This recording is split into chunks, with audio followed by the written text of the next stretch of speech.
NBA because, look, there's about 130 days in the offseason. That's your traditional offseason. LeBron won the championship second week in October, which puts the restart in mid-February. That's simple math. So go in, get yourself a TI-82, or when Nick Spencer showed up with the TI-83, holy cow, the original algebra hype beast, showed up with a TI-83, put it in. October 12th, 131 days, and it's just going to be mid-February. So lose the December 22nd idea. It's not going to work, and you're going to get crazy load management if you try to move the season up that early. LeBron's low managing. LeBron's low managing. A Game 6 pick for you, Nick. Okay, before I give my Game 6 pick, Brandon, it's October 27th. He's not load managing. He just won the title. That's a hypothetical based on what Danny Green said. No. Now, to the most anticipated moment in sports television today on any network, on any show. My World Series pick. America knows I'm 5 for 5 in giving out winners. I'm 4 for 5 in giving out winners parlayed with the total. The Dodgers in a high-scoring affair. The Dodgers in the over tonight, and as an added bonus, I like Corey Seager to win the MVP with maybe, just maybe, a little hedge on Max Muncy. A little juice on Muncy, who, if you look at it, he hasn't been as good as Seager, but in the Dodger wins, he's been great. So Dodgers close it up tonight. High-scoring affair. Seager MVP with a slight chance Muncy takes it from him. Come make some money with me, America. Free winners. It's not coming again till next baseball season. God, it just feels so gambly when you talk like that, Nick. Hey, how low is the bar for the New York Jets? Is it like close to the ground? Is it like on the ground? Is it underground? Check out what I read from Adam Gase after the 0-7 Jets played on Sunday. Adam Gase said this: if you look at it statistically, yeah, we're not good anywhere statistically. But what I see in practice a lot of times, I see things that were better than last year. When you have to measure your success based on not just how you do in practice, but how you do in practice compared to how you did in practice, this is a pure, simple, easy, wrap it up. Jets, Jets, never mind, and we move on to something else. Basically, that's how the season has been for them. It's not great. You know who used to love playing the Jets? Tom Brady. But Brady's been busy down in Tampa this season, acting all goat-like at 5-2. But things are not so sweet and pretty in New England. Wilds, buckle up for this, buddy. The Patriots are not very good. Sunday, a second straight brutal performance from Cam Newton, and the Pats have lost 3 in a row for the first time since 2002, and the Pats are now in 3rd place in the division. Cam addressed his poor play yesterday. Take a listen to this. He came and said, you know, Stidham's finisher, and I agreed, and that's what it was. It was, you know, for any type of competitor, do you feel embarrassed? Yeah, and I am as honest as I could possibly be right now. But yeah, it tells you. And the first thing I said, you know, to myself coming home, I said, you keep playing games like that, bro, and it's going to be a permanent change. That's a big statement right there out of Cam Newton. Brandon, do you think, when you look at where the team is now, that Bill Belichick regrets almost moving on from Tom Brady last year after where things stand right now?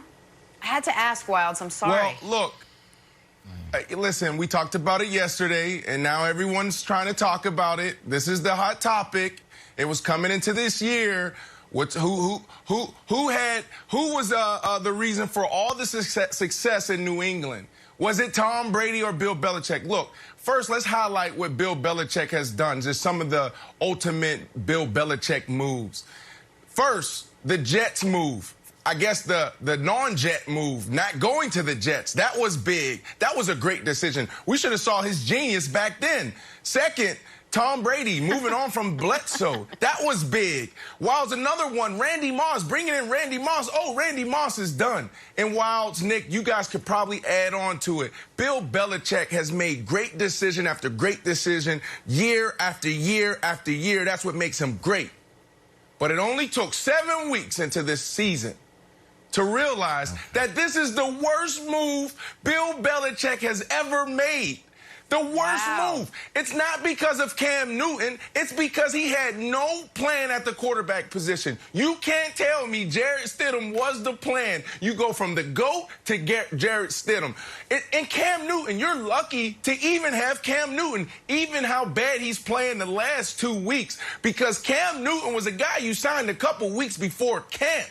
You lucked out into getting Cam Newton. So for me, this is the absolute worst decision ever made. Now, I'm not one of these guys that was like, oh, I love this debate. It's one or the other. To me, they both, it's 50-50. You have the GOAT football player and you have the GOAT coach. They did it together. It's not about Bill Belichick. It's not about Tom Brady. But if we want to have this discussion, look at the success they're having in Tampa compared to the success they're not having in New England. Tom Brady in Tampa, they're turning everything around down there, from being the worst penalized team, everything, Nick. So I'm going to surprise you here. The who deserves more credit, Brady or Belichick, it's not 50-50.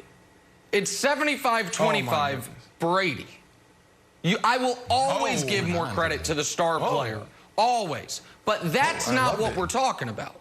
That's a different question than this, which is not who deserves more credit for the 20-year run. The question is, did Belichick make a mistake in year 21? And I am here to tell you no. Because right now, we are evaluating Tom Brady through the prism of his stock has not been higher at any point this season, or honestly, in the last 2 or 3 years, and Cam, whose stock is at its low point of the year. So right now, it obviously looks like a mistake.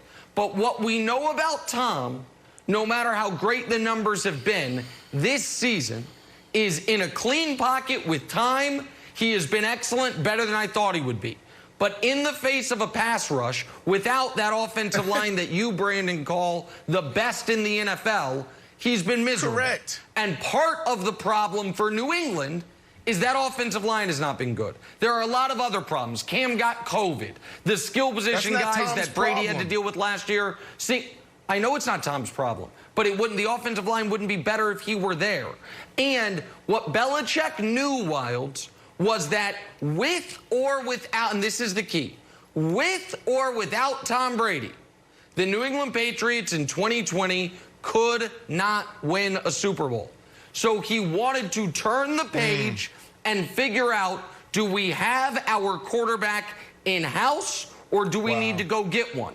They found out it wasn't Stidham. Now they're going to find out if it's Cam or not moving forward over the next 9 weeks of the season.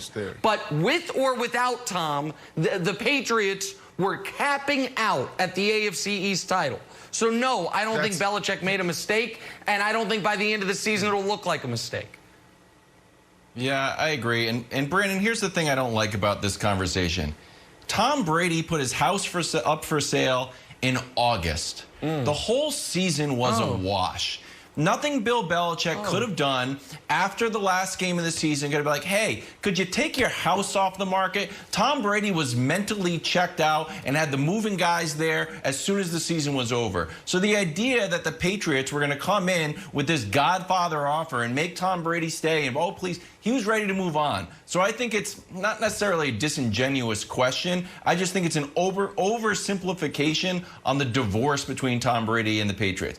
Meanwhile, you do have a good point of like, I don't quite know what Bill Belichick's plan was because Cam kind of fell into our laps and it doesn't look like Javelin's the guy. It doesn't look like Hoyer's the guy. But rule number one of this show, take integrity, right, Nick? Rule number two, you don't question Bill Belichick. So I'm sure he had a plan that I didn't know about. So I'm not questioning him, but I just, It's okay to question Bill Belichick, Wild. It's okay. No, it's not. Listen, he's not perfect. No. We know he's not perfect. And that's what we're saying here. And Nick, I can't believe you're going to continue to defend this. It only took 7 weeks, man. It's out there. And when you talk about offensive line, I said this yesterday. I'm not in that locker room. But I do believe when I'm watching these games, the last two games, that Cam Newton may not be setting the protection right, because you have never seen that in the New England offense. You have never seen just free hits on the quarterback. Now, will a guard or a center get beat at times? They had a quarterback but they the have last a few nickel. years who in the But Brady, no, because Nick, the last so when you couple talk years, about Brady, offensive if line, there the was a quarterback rusher, has a he lot would to just do throw with it that. away. We We didn't see hits on the We've been quarterback saying, because I've Brady been would saying, throw away and turtle. Nick, I sat in these meetings for 13 years, and it's been the same game plan for 13 years about how to stop Tom Brady, get to him, make him uncomfortable. Going back to the Giants days when the Giants beat him in the Super Bowls, it's the same thing.